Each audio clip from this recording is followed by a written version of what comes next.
Good morning. आज हम novel के बारे में गुफ्तगू करेंगे। क्यों? और ये बताने की कोशिश करेंगे कि नावल को किस तरीके से बताया गया और ये जहन में एक तफसीली सवाल पैदा हो जाता है। इसके बारे में आज हम एक तकरीरी बहस करेंगे। किससे सुनना, यानी नावल में किससे सुनना और किससे सुनाना इंसान की फितरत में दाखिल है।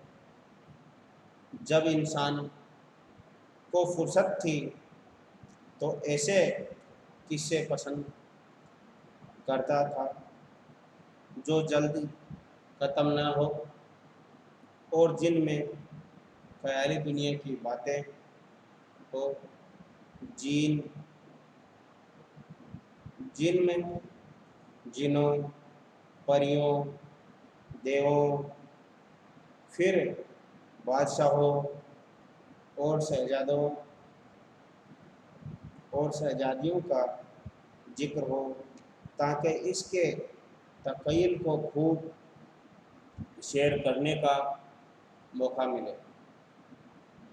ऐसे किस्से दास्तान कहलाते हैं और शायद दुनिया के ऐसे हर खत्ते में पाए जाते हैं।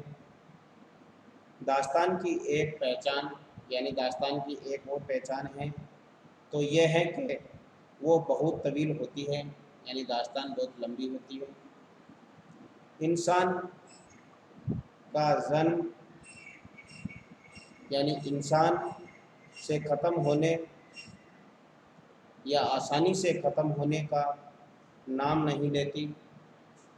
बात में बात निकलती चली जाती है, यानी एक किस्से के बाद, यानी एक बात के बाद दूसरी बात मुसलसल पैदा होती चली जाती है।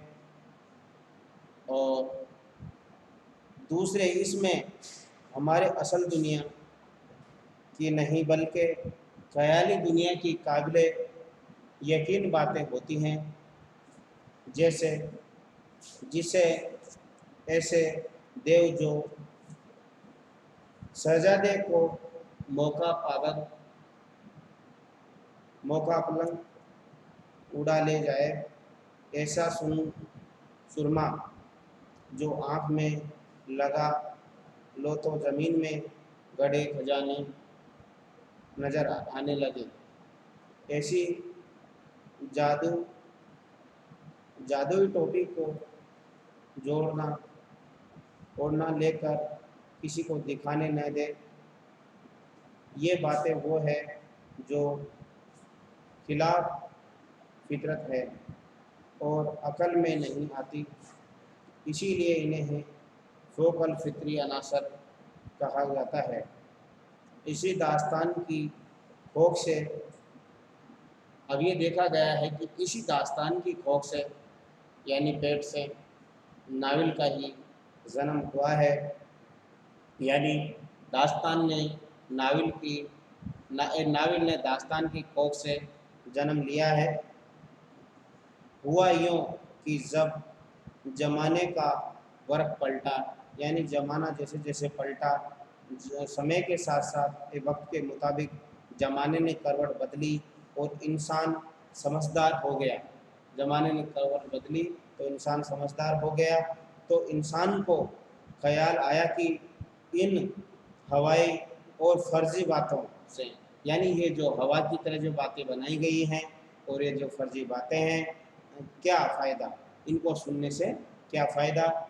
अपनी असल और हकीकी दुनिया की बातें करो, यानी असल और हकीकत, यानी सच्ची दुनिया से बातें करो, सच्चाई दुनिया से बातें करो।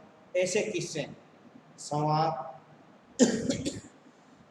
सुनो और सुनाओ जो हमारी अपनी ज़िंदगी से जुड़े हुए हो, ये इंसानी ज़िंदगी से जुड़े हुए हो, यानी अदब बराए अदब से हटकर अदब बराए ज़िंदगी की तरफ ज़्यादा तवज्जो दो, ताकि असल दुनिया को समझने में मदद मिले, ताकि दुनिया की असल बातों को समझने में मदद मिले। और फुर्सत कम है, इसलिए गैर ज़रूरी यानी फुर्सत कम होने की वजह से गैर ज़रूरी जो फालतू बेकार बातें हैं उनसे किनारा करें। गरीब तवालत को भी अब ताक में रखें, यानी अलग साइड में रख दें। और फ़ौक़ल फ़ितरी अनासर किस्से से खारिज हुए और किस्से की लंबाई कम हो गई हैं, तो नावल वजूद में आ गया। यानी जो धीरे धीरे हम ये देखा गया है कि नावल जो है वो पुराने वक्त पर जो लंबी लंबी कई दिनों तक कई महीनों तक चलने वाली जो दास्तानें हैं उसको छोटा करके नावल ने इसी दास्तान के पेट से जन्म लिया है। और इसमें अदब बराए अदब से हटकर ये बताने का ज़माने के साथ ये देखा गया है कि अदब बराए अदब से परहेज़ करते हुए अपने को अदब बराए ज़िंदगी की तरफ ज़्यादा तवज्जो देना चाहिए, ताकि अपने जो सच्चा है, जो ये जीनों भूतों परियों देवों शहजादियों की कहानियों से क्या रखा हुआ है, आज तक जो भी है अपनी सच्चाई इंसान की हकीकत को ध्यान मद्दे नज़र रखते हुए ये देखा गया है कि अदब बराए ज़िंदगी की तरफ ज़्यादा तवज्जो देना चाहिए। Thank you.